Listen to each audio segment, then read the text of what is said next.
देखिए, ये वो लोग हैं जो लगातार प्रदर्शन कर रहे हैं और एक दिन एक रात जो है यहाँ पर हो चुकी है और ये आज भी यहाँ पर बैठे हैं। लेकिन यहाँ की मंत्री मैडम सकीना इत्तू की बात की जाए, जिनके पास सोशल वेलफेयर डिपार्टमेंट है, मैंने पहले आपको बताया ये जिस्मानी तौर पर ठीक नहीं है। ये वो लोग हैं जो दिव्यांग हैं और कहीं ना कहीं ये वो लोग हैं जो यहाँ पर बैठे हुए हैं। लेकिन क्या कुछ इनके लिए होता है, क्या कुछ इनके लिए करना चाहिए, क्या हम लोग कुछ कर सकते हैं या सरकार ही कुछ करेगी? क्योंकि आज भी कुछ निकल कर इनके लिए आया नहीं है और ना ही आगे मुझे लग रहा है कुछ आएगा। लेकिन ये लोग, ये बच्चे, देखिए किस तरह से ये बच्चे यहाँ सड़कों पर बैठे हुए हैं। ये डोगरा चौक का दृश्य है और आप देख सकते हैं पंडित प्रेमनाथ डोगरा की मूर्ति जो यहाँ लगी हुई है और यहाँ पर ये सभी लोग इस वक्त यहाँ बैठे हुए हैं और क्या कुछ यहाँ कर रहे हैं मैं जानने की कोशिश जो है इनसे करूँगा। लेकिन सामाजिक कार्यकर्ता जो है वो यहाँ पहुँच रहे हैं, सोशल एक्टिविस्ट पहुँच रहे हैं, इनसे जानने की कोशिश जरूर करूँगा मैं आखिरकार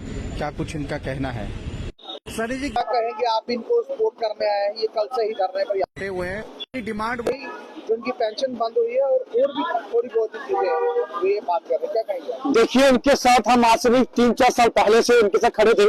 हमने काफी रोड, हाईवे, जहाँ कहीं प्रेस क्लब के बाद धरने प्रदर्शन किए, भयंकर तरीके से किए हैं।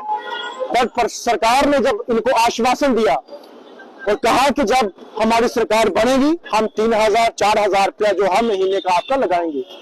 लेकिन मुझे बताइए, सरकार ने आखिरकार धोखे में रखा किसको? नहीं, हर एक को रखा, किसी को छोड़ा ही नहीं। और हर टाइम कहते हैं कैबिनेट मीटिंग होगी, आपके मसले हल होंगे, बजट सेशन होगा, आपका यहाँ पे जो है बजट के अंदर रखा जाएगा।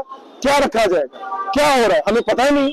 और अब जब हमें उम्मीद है कि अगर दिल्ली से, सेंटर से बजट पास हुआ है तो यहाँ के लिए पैसा आया है और यहाँ की सरकार क्या देने वाली है, हमें उसका ध्यान। और ये भाई हमारे, जहाँ और भी लोग हमारे अलग अलग विभाग से जो लोग काम करते हैं, जहाँ लड़ाई लड़ने की मांग रखते हैं, जहाँ अपने हक लेने की बात रखते हैं, वो आज सक्रिय हो चुके हैं क्योंकि बजट सेशन आ चुका है। दूसरी बार कैबिनेट मीटिंग यहाँ पे हो रही है, सब कुछ रोड मैप बन चुका है। अब इंतजार किस चीज का? 6 तारीख को हमने ऐलान किया हुआ है कि अगर बजट सेशन के अंदर हमारे लोगों के मसले में तो हमारी संघर्ष समिति की तरफ से 9 तारीख माने पे ऐलान है कि हम लोग जो है इनको पकड़ने वाले नहीं। सनी से पता चला आज सीएम हाउस पर एक मीटिंग होने वाली है सभी नेता गणों की, और क्या लग रहा है उसमें मैडम सकीना इनके लिए कुछ लेकर आएंगी, इनके लिए कुछ बोलेगी? वो हमें भी सुनने को आया है कि 2 बजे के बाद इनकी कैबिनेट मीटिंग होने वाली है, जो 6 तारीख को बजट पास होने वाला है।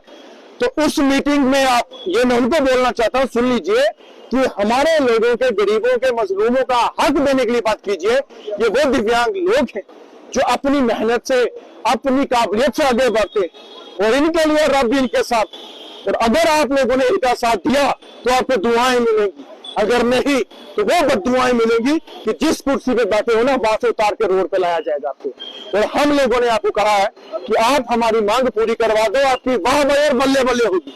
अगर नहीं तो फिर उसका खामियाजा भुगतेंगे और इतना भयंकर भुगतेंगे आपने कभी सोचा भी नहीं होगा।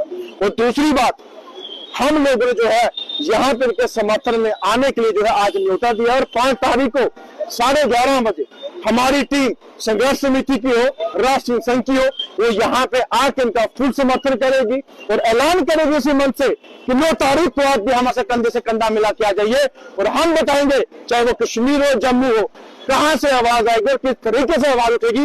ये सरकार के लिए बहुत ही चिंताजनक बात होगी और हमें हमारी मांगे पूरी करवानी है। अब और टाइम हम वेट नहीं कर सकते, ना और निगरानी कर सकते हैं, ना इनके चोचले सुन सकते हैं, ना इनका टाइम वेस्ट करवा सकते। अब हम नहीं मानेंगे, हमारी मांग पूरी होगी तो हम आराम से बैठेंगे, वरना हम किस रूप में आ सकते हैं इन्होंने सोचा भी नहीं।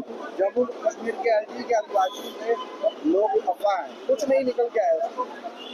देखिए, एलजी साहब मंत्रालय सीएम साहब के पास, कैबिनेट मंत्री वो है, सारे उनके हैं।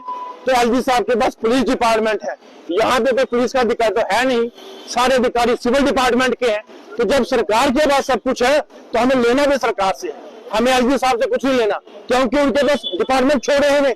जब डिपार्टमेंट होते तो हम एसडी साहब के पीछे भागते, हम उनसे मांगते। लेकिन उनको सोचना है कि बड़ी गाड़ियों में घूमना है, बंगले में रहना है, 3 लाख सैलरी बनानी है, तो हमारे लोगों का इंसाफ करना होगा, वरना वो आपको खोने पड़ेंगे। ये बात याद रखें। सरकार की ओर से क्या कहेंगे? देखिए सर, ये अफसोस की बात है, शेम उन लोगों के लिए है जो सरकार में है, जो सिस्टम को चला रहे हैं। अभी कल से यहाँ पर बैठे हैं और लगातार मैं खासकर मीडिया भाइयों का, खासकर जम्मू डिवीजन से उनका जो ताल्लुक, हर कोई जो चैनल वाला वो यहाँ पे पहुंचा है, हमारी आवाज को उन तक पहुंचाया है। उन्होंने सुना भी होगा, मगर अफसोस के साथ ये कहना हमें पड़ रहा है कि वो यहाँ तक अभी कोई ऑफिशियली तौर पे नहीं आया है। हाँ, पुलिस को भेजा है उठाने के लिए, डराने के लिए, मगर हमने डट के मुकाबला किया और पूरी नन्ही आसमान के तले और टाइलों पे हमने रात गुजारी है और कल से यहाँ पे बैठे हुए हैं। आप देखिए हाल क्या, हमारे कपड़ों का हाल क्या है। हम भी इंसान हैं, गुनाह और खता हमारा ये है, हम जिस्मानी तौर पे दिग्यान है, हम जिस्मानी तौर पे स्पेशल है, हम जिस्मानी तौर पे डिसेबल है। मैं देश के प्रधानमंत्री को ये कहना चाहूंगा, सबका विकास सबका नारा जो आपने दिल्ली के लाल किले से दिया, कहाँ हुआ है, कहाँ जा रहा है जम्मू कश्मीर का भविष्य, कहाँ आपने साथ सबका दिया। ये देखिए, ये वो तबका है। मेरे बुजुर्ग को आप देखिए, बुजुर्ग को देखिए, ठठरती हुई सर्दी में जम्मू के डोगरा चौक में कल से बैठे हुए हैं और सरकार टस से मस नहीं हो रही है। ये बड़ी शेम और शर्म कराने वाली जो तस्वीर है। सबका साथ सबका विकास कहाँ है? विकास कहाँ है विकास? जब नौजवान लोग मर रहे हैं, जब नौजवान लोग सड़क पर है, तो आम लोगों की आप छोड़िए, ये वो तबका है, ये वो तबका है। हर किसी धर्म में इन जैसे लोगों को, हम जैसे लोगों को विकार करना चाहिए, इज्जत करनी चाहिए, तभी भगवान खुश होता है। भारत माता है हमारी, भारत माता जी कहने से कुछ नहीं होता। आपकी माँ रो रही है, आपके दिग्यान भाई सड़क पे हैं, फाका कशी कर रहे हैं, नन्हे आसमान के तले जिंदगी गुजार रहे हैं हमारे लिए, हमारे हक में, ताकि भारत माता ने कभी ऐसे लोगों पे, घिरते हुए लोगों पे जुल्म नहीं किया। ये किसी भी धर्म में नहीं है। हम जैसे, मैं यहाँ के जो हिंदू बरादरी है उनका शुक्रिया अदा करता हूँ। कल उन्होंने हमारे लिए रोटी भेजी है यहाँ पे, जो यहाँ पे गुरुद्वारा चल रहा है, सिख संगठन का शुक्रिया मैं उनको करता हूँ।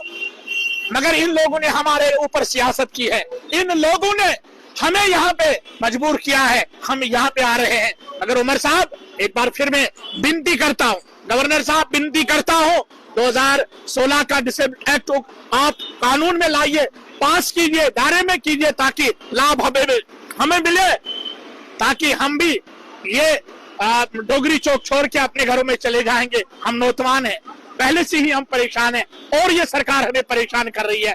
जल्द से जल्द हमारे साथ इंसाफ किया जाए। कितने ही दिन बैठ सकेंगे आप? देखिए, जब तक हमारी डिमांड पूरी नहीं होगी, एनएसमेंट पेंशन में नहीं होगा, रिजर्वेशन नहीं मिलेगी, 4% का कोटा इस बजट में हमारे लिए, हमारे हित के लिए नहीं रखा जाएगा, तब तक ये कौम और आपका खादिम यहाँ से उठने वाला नहीं है। चाहे जान रहे, चाहे जान न रहे, तो यहीं पे रहेंगे।